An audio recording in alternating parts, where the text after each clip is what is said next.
There's a really interesting thing for those of us who collect and play with. Okay, let's collect Star Wars.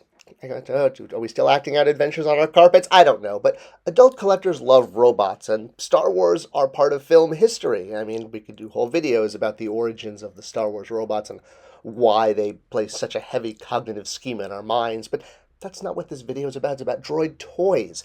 And I grew up with the old Kenner toys, and we had some droids in that line. Not a ton, but, a lot. And I think the fact that I really loved all the shapes and different types is why I collect droids today, and I display just droids on my shelves. We love R2 units or Astro droids, the different tops, different. BB-8, get out of there. You're not what you're talking about. These are the guys that repair ships or patrol hallways. They do communication. They're background fodder for scenes. But with Luke and R2 had the boy and his dog relationship. I mean, that's really what the heart of Star Wars was as far as droid love. Was Luke and R2 were a boy and his dog, a boy and his droid. They did everything together. Blow up the Death Star. It was very much like Old Yeller, except of course Luke doesn't wind up having to kill R2, or does he? No, he doesn't. But that relationship and that emotional connection is really what spawns love for all of these little guys because everyone loves their own little puppy or droid. Now, while there's different names for the different head shapes, that's actually not the way George wanted it at all. And even when he confronted Lucasfilm about that, they were like, yeah, it's too late. We've been doing this long enough. We can't stop. And collectors love it too, because they can have all of their droids in all these different shapes and colors, and it makes a neat display. Hey, I've fallen for this too. I really do, again, love Star Wars droids, and I understand why, especially the Astromech type droids. Now, if you are lucky enough to have lived near Disneyland, like I know I was growing up, well, you might have had an annual passport back when they were $100 for a premium pass. Can you believe that? Back in the 90s? Well, yeah, for $100, we hung out at Disneyland all the time, and of course, we loved hanging out at the Star Trader, which was the Star Wars shop attached to Star Tours the ride back before, Galaxy's Edge was a thing. And nowadays, this was not when I was in high school, but they have a Build-A-Droid little display thingy. That's the technical term, right? And kids can pick out parts and create their own droids, and that's actually the key. Is the fact that kids love these too, and we're going to hit that at the end too. So put a pin in that. The point being is for customizers, for children, for old Aunt Freda, anyone at Disneyland can make their own droid, R2 unit, R5 unit, whatever you want to call them. That's not what George was intending, but yeah. You can even Disneyify them because, hey, hats make droids way cooler, and I fell for this too, creating a R2ND, my personalized astromech droid, which I pose there on my kind of adventure shelf there, surrounded by Jawas, trying to get a peek. All right, so yeah, they make cool displays no matter what scale, what type of play pattern, building Legos, building figures. Hey, they even let us actually build those. Now, it was a very slow burn to get more droids in action figure form. Throughout all of Power of the Force 2, like the first 4 or 5 years of the modern line, sure, we had R2-D2 and we had a few different flavors of him, with different gimmicks, etc. We did get the little red guy that blows up next to R2, as most of pop culture know him as. So, yeah, he came with a giant missile for the kids. C-3PO, of course, again in many flavors.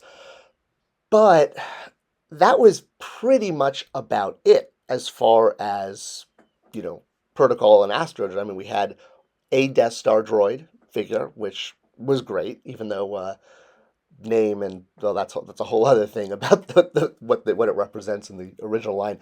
Now, the ability to repaint a character is golden. I mean, like finding a treasure trove because you can make now so many different characters and droids, both protocol droids and astromech droids, are absolutely fantastic for this. And it's amazing how slow they were to come out, similar to the Ewoks. We eventually got a ton of Ewoks, but again, Power of the Force 2 only gave us one 2-pack.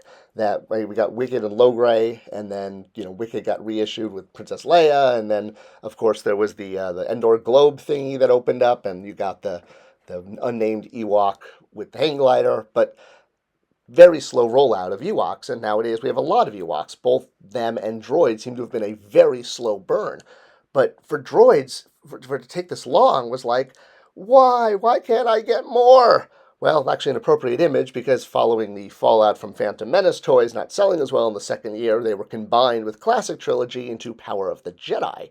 And with the edict to get out as many Classic Trilogy figures as possible, meaning 50% of the line needed to be Classic, it meant droids were now going to get a chance to shine. And of course, the first ones to go onto the fodder were the easy repaints. But we would get some of the best droids in the entire modern line through Power of the Jedi. So that's saying a lot.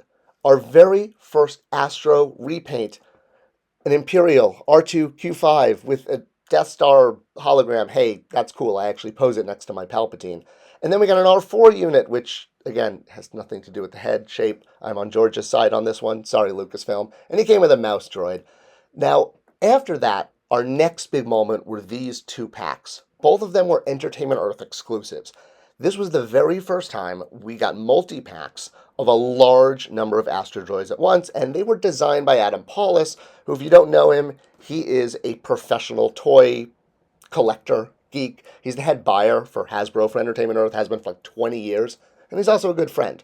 And we chat all the time because he's, well, we both know a lot about Star Wars toys, but I got him on the 500th Vader figure because I knew that he had a removable hand, and Adam forgot that one when I asked him to list all the Vaders with removable hands to check my facts before that video recently. Anyway, the point is, Adam's an awesome guy who knows so much about Star Wars toys, and he personally designed this pack. It's the first Star Wars item that you could say was created by a fan, even though he does get paid to be in the industry. Kind of like how I've been lucky enough. There are some collectors who do work in the industry. We feel very blessed for that. So now Entertainment Earth could have your Jawa be surrounded by all sorts of toys or droids, not just the few. The one I was particularly excited about was R2-X2. And if you don't know which one this is, the decipher card not giving it away, this is the Astro droid that's behind R2 during the Yavin briefing scene. And it's actually really one of the only, I guess, this type of domed droids really seen in the original film. Now, well, there were a few around Mos Eisley. What am I saying? Okay, so I have a particular love for the Rebel briefing scene and for Rebel pilots, so the chance to get a specific droid that is in the Battle of Yavin, to me that was like really cool, and that was my most exciting thing about the pack. Now, the reference shot that Entertainment Earth had was this one. I know because I asked Adam this question about why their R2-X2 wound up being sort of black. You can see it on the left there thanks to this comparison shot from Bantha Skull. Now, the one on the right is a redo that was released years later on a single card, and it's amazing how a pack literally designed by a toy fan can actually wind up, because of bad reference, slipping through. I mean, same thing happened with Blue Snaggletooth back in the day. Reference sometimes can be misleading. So I'm glad they took a second swing at this, but I really appreciate all the work Adam did in getting us, really great droids from across the saga. And for collectors who want a perfect R2-X2, you can upgrade. All right, so these packs were phenomenal. They sold out. They were one of Entertainment Earth's most successful items, and it seemed like a great idea to do this again. And Entertainment Earth did. With gusto. Their second pack, while also celebrating figures throughout not just the trilogy, but also the greatly expanding universe with Clone Wars and all that jazz and more Disney movies, well, it did represent a huge variety. I think two of them were from the classic trilogy, if I recall. There was the Pepsi droid and the one that was erased from Mos Eisley, but in the special edition by Oronto.